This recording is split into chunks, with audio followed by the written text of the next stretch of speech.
वज़ीर इत्तलात अता तारड़ ने भारत पर तंज करते हुए कहा कि अमरीकी सदर ने 1 दर्जन से ज़्यादा मरतबा 7 तैयारे गिराने का जिक्र किया। पाक फ़िज़ाइया ने एयर चीफ मार्शल की क़यादत में अर्ज़ वतन का भरपूर दिफा किया। उन्होंने कहा कि वज़ीर आज़म की जानिब से पहलगाम वाक़ये की तहकीकात की पेशकश सबूत है कि पाकिस्तान के हाथ साफ हैं। The Prime Minister offered an impartial investigation into the Pahalgam incident.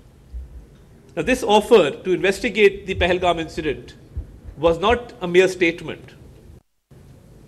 It actually proved that Pakistan had clean hands, and we received overwhelming support from across the globe.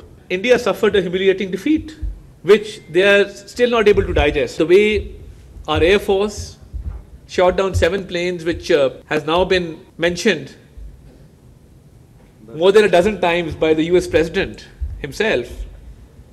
That is clear evidence of how our Air Force, led by Air Chief Marshal Zahir Ahmed Babar, defended the motherland.